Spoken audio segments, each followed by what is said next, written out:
Welcome back, everyone, to the deep dive. For this deep dive, you guys sent in some really interesting sources this time around.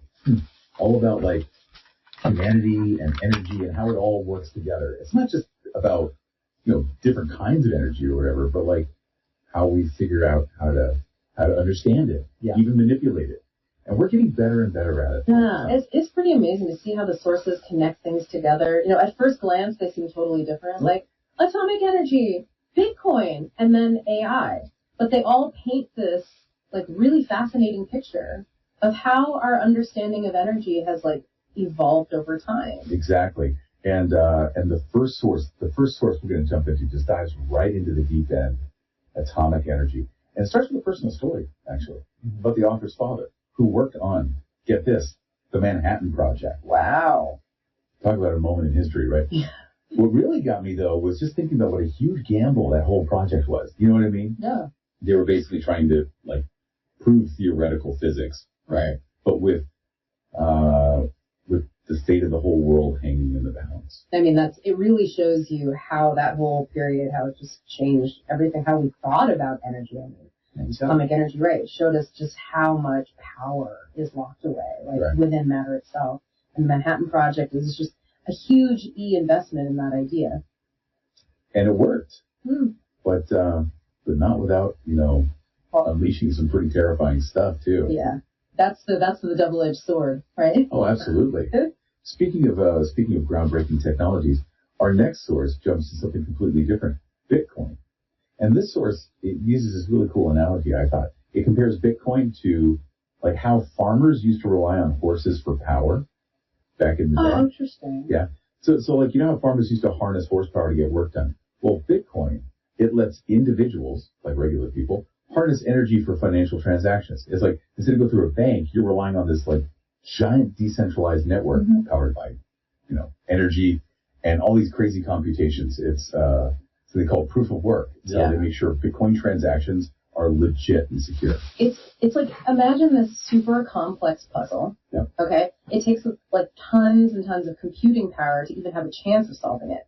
And whoever solves it first, they get to add the next block to the Bitcoin blockchain.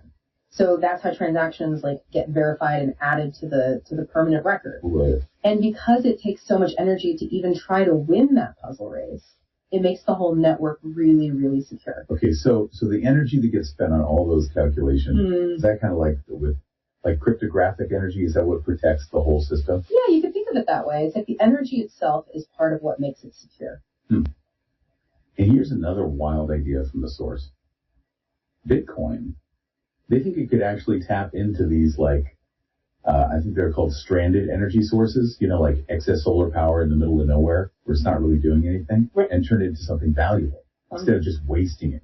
That's a really key point, I think. Using a decentralized system like Bitcoin, not just to, like, handle your money, but to actually do something about energy waste. Yeah. It really shows how our thinking has shifted, right? It's like we're moving beyond just harnessing energy to, like, actually directing it. Okay, I like that. Directing it. Like conducting an orchestra of energy flows. Yeah, that's a great way to put it. And actually, that leads us perfectly to our next source, which is, are you ready for this? Artificial intelligence. AI? AI. Now, AI might seem like, I don't know, totally unrelated to atomic energy or Bitcoin. Sure. But trust me on this one, it's all connected. Oh, absolutely. Back in the day, like in the 90s, when people talked about AI, it was all about, like, rules, like programming computers with very specific rules. Yeah. But modern AI is completely different. It is. It learns from data. Right. And in a way, it figures out, like, its own rules. It's pretty wild. The source we're looking at here uses this phrase, energy becoming self-organizing.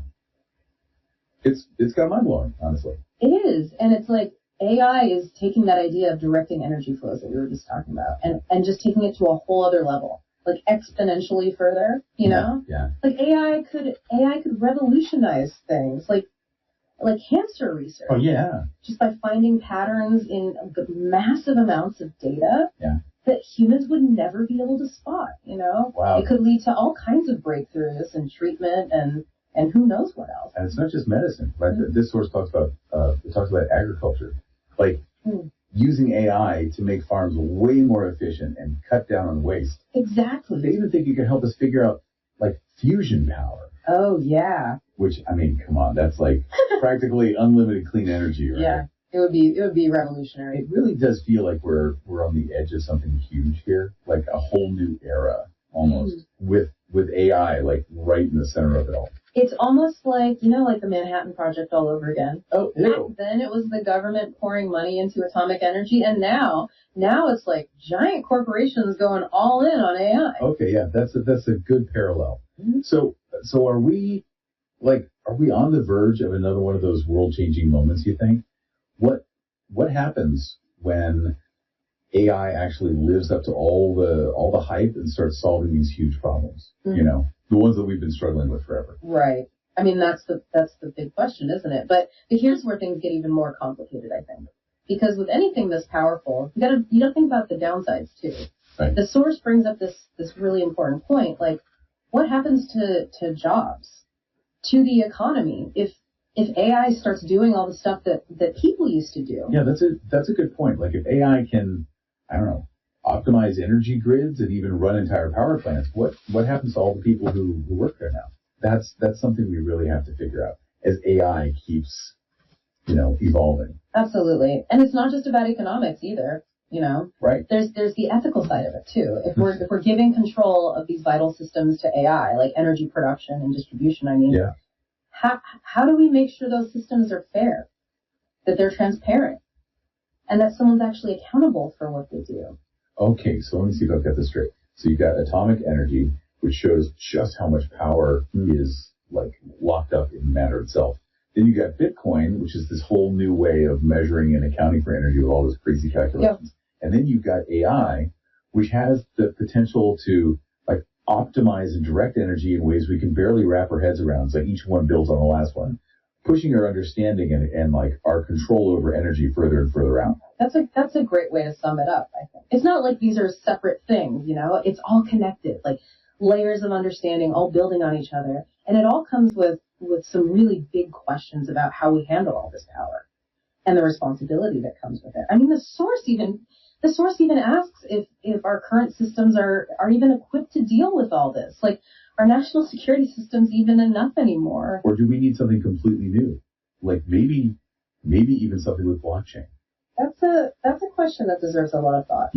The stakes just keep getting higher the more control we have over energy. We have to think about both the good and the bad that can come out of it. And that brings up a really crucial question for all of us. So wow, we've covered a lot of ground here. I mean, from splitting atoms to Bitcoin and like the crazy possibilities of AI.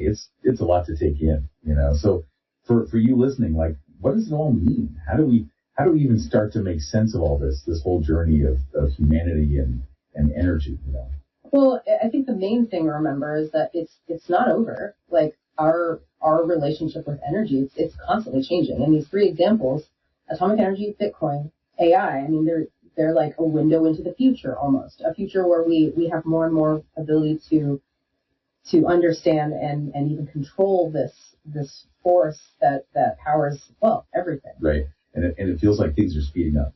Like we're not just harnessing energy anymore. We're directing it, shaping it, almost like composing music with it. Right.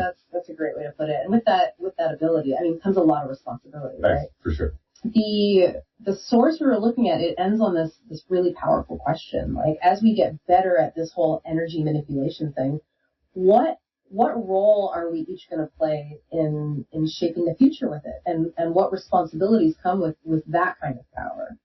It's a question that goes way beyond just technology. Oh, absolutely. It's about our values, our ethics, like what kind of world do we even want to live in, and the choices we make today, like right now, as individuals, as a society, they're going to determine like the whole course of this whole energy revolution. And that's actually a pretty empowering thought, I think. We're not just sitting back and watching this all happen. We're part of it. Our understanding of energy is literally shaping the world around us, and we all have a role to play in that. So as you go about your day, just think about it for a second. How do you use energy? How do you think about it? what kind of role do you want to play in all this? It's a journey, and we're just getting started. Well, on that note, that's a wrap on this deep dive into humanity's, I guess you could say, ever-evolving relationship with energy. Yeah. Hopefully you found it, insightful and something to really think about. And maybe even